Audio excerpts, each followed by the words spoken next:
Hi friends, welcome back to our channel.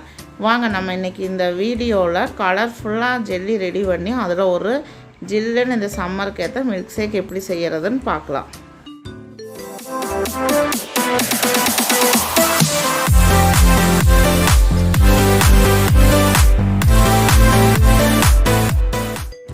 First இந்த ட்ரிங்க்குக்கு தேவையான jelly வீட்லயே எப்படி ரெடி பண்றதுன்னு பார்க்கலாங்க.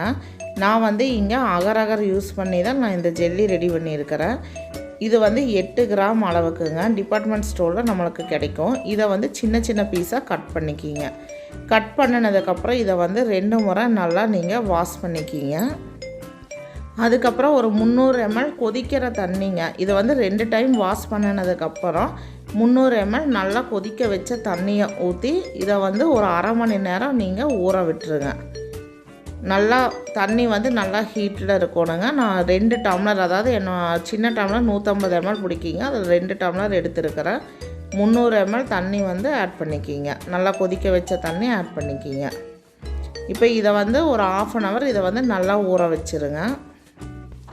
இப்போ இந்த ஜெல்லி செய்யறதுக்குங்க நான் வந்து 1/2 லிட்டர் தண்ணியை நான் இங்கே கொதிக்க வச்சுருக்கிறேன். அந்த தண்ணி கொதித்ததுக்கப்புறம் நம்ம ஊற வச்சுருக்கிற சைனா கிராஸை இதில் வந்து நீங்கள் ஆட் பண்ணிக்கிங்க.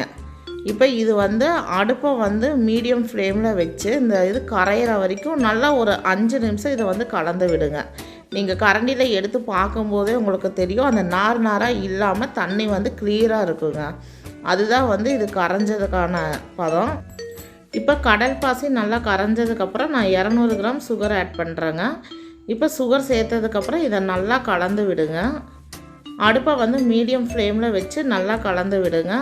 இந்த கடல் பாசி கரையிறது பார்த்திங்கன்னா உங்களுக்கு வந்து நல்லா கரைஞ்சி சுகரெல்லாம் சேர்த்துனதுக்கப்புறம் அந்த தண்ணி வந்து ரொம்ப கிளியராக இருக்குங்க. பார்த்திங்கனாலே தெரியும், ரொம்ப நல்லா கண்ணாடி மாதிரி இருக்கும். அப்போ வந்து நீங்கள் ஸ்டவ் சுவிட்ச் ஆஃப் பண்ணிடுங்க. இப்போ இந்த சூட்லேயே நான் வந்து 1 டீஸ்பூன் அளவுக்கு ஒயிட் வெண்ணிலா எசன்ஸ் ஆட் பண்ணுறேங்க. இப்போ இது வந்து அப்படியே ஊற்றினாலும் செட் ஆயிருங்க. ஆனால் நான் இதை வந்து கொஞ்சம் தனித்தனி கலரில் பண்ண போகிறேன். அதுக்காக நான் வந்து இங்கே ஒரு கிண்ணத்தில் rose colour, orange, green and yellow 4 colour நான் எடுத்து வச்சுருக்கிறேங்க. அதில் வந்து நான் இதை வந்து தேவையான அளவுக்கு நான் ரெடி பண்ணி வச்சுருக்கிறேன் இந்த சைனா கிராஸ் கலவையை நான் ஊற்றிக்கிறேங்க. உங்களுக்கு பார்த்தீங்கனாலே தெரியும். இப்போ இது வந்து நான் ஒரே காமனாக வெனிலா எசன்ஸ் ஆட் பண்ணியிருக்கிறேன். இதே நீங்கள் வந்து ரோஸ் கலருக்கு ரோஸ் எசன்ஸ், க்ரீனுக்கு வந்து பிஸ்தா எசன்ஸ் அண்டு ஆரஞ்சுக்கு ஆரஞ்சு எசன்ஸ் அண்டு எல்லோவுக்கு வந்து நீங்கள் பைனாப்பிள் எசன்ஸ் இந்த மாதிரி நீங்கள் ஆட் பண்ணிக்கலாம். அப்போ அந்த ஃப்ரூட் ஃப்ளேவரில் அந்த எசன்ஸோட உங்களுக்கு வந்து இன்னும் அந்த ஜெல்லி வந்து நல்லாயிருக்கும். இப்போ நான் வந்து மீதி இருக்கிற அகர் கரைசலில் 1 டீஸ்பூன் அளவுக்கு காபி தூள் ஆட் பண்ணுறேங்க. இந்த ஜெல்லி வந்து காஃபி ஃப்ளேவரில் ரொம்ப நல்லா இருக்குங்க.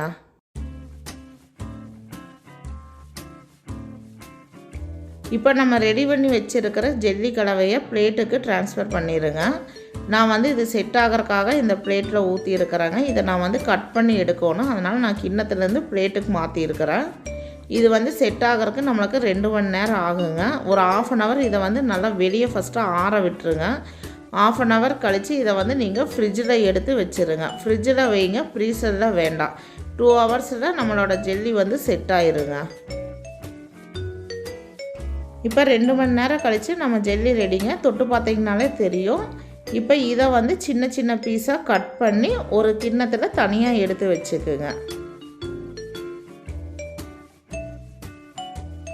இப்போ இந்த ட்ரிங்க்குக்கு தேவையான பால் ரெடி பண்ணுறதுக்குங்க நான் வந்து இங்கே 2 லிட்டர் பால் கூட ஒரு 100 கிராம் அளவுக்கு சர்க்கரை ஆட் பண்ணி அதை வந்து 1 லிட்டர் அளவுக்கு நான் சுண்டை காய்ச்சி இருக்கிறேங்க. அந்த பாலை வந்து நல்லா ஆறுனதுக்கப்புறம் ஃப்ரிட்ஜில் வச்சு நல்லா கூல் பண்ணிக்கிங்க. இப்போ அந்த நல்ல ஜில்லுன்னு இருக்கிற அந்த பால் கூட 1 டின் அளவுக்கு நான் மில்க் மெய்ட் ஆட் பண்ணியிருக்கிறேங்க. 1 டின் மில்க் மெய்ட் ஆட் பண்ணி இதை வந்து நல்லா கலந்து விட்டுக்குங்க. பால் நல்லா சுண்டை காய்ச்சினா தான் அந்த பாலோட டேஸ்ட்டு நல்லா இருக்குங்க. இப்போ நான் வந்து 2 டீஸ்பூன் அளவுக்கு சப்ஜா சீடு எடுத்துருக்கிறேங்க. இதை வந்து 1 மணி நேரம் ஊற வச்சுருங்க. கொஞ்சம் தண்ணி விட்டு 1 hour இதை வந்து ஊற வச்சுருங்க.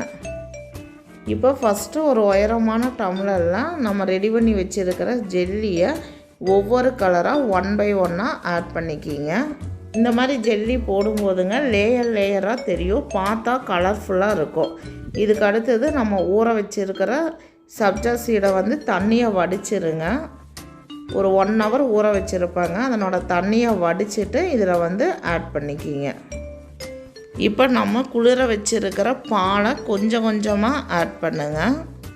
மேலேருந்து மெதுவாக கொஞ்சம் கொஞ்சமாக ஆட் பண்ணுங்கள். அந்த பால் வந்து அப்படியே மெல்ல மெல்ல கீழே இறங்கி வரும்போது உங்களுக்கு பார்த்தாலே இந்த ட்ரிங்க் வந்து ரொம்ப ஒரு கலர்ஃபுல்லாக இருக்குங்க.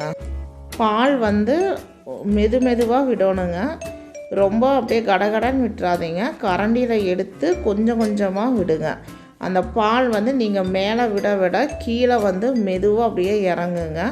பார்த்தீங்கனாலே தெரியும் உங்களுக்கு வந்து நல்லா கலர்ஃபுல்லாக இருக்கும்.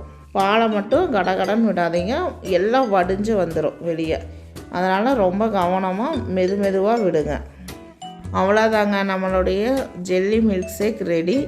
இதை அப்படியே ஃப்ரிட்ஜில் ஒரு 2 hours வச்சு நல்லா ஜில்லுன்னு சர்வ் பண்ணுங்கள். இந்த சம்மருக்கு கண்டிப்பாக இந்த ரெசிபியை செஞ்சு பார்த்துட்டு எப்படி இருந்ததுன்னு உங்கள் ஃபீட்பேக் சொல்லுங்கள். இந்த ரெசிபி பிடிச்சிருந்ததுன்னா லைக் பண்ணுங்கள், ஷேர் பண்ணுங்கள், மறக்காமல் நம்ம சேனலை சப்ஸ்கிரைப் பண்ணுங்கள். தேங்க்ஸ் ஃபார் வாட்சிங்.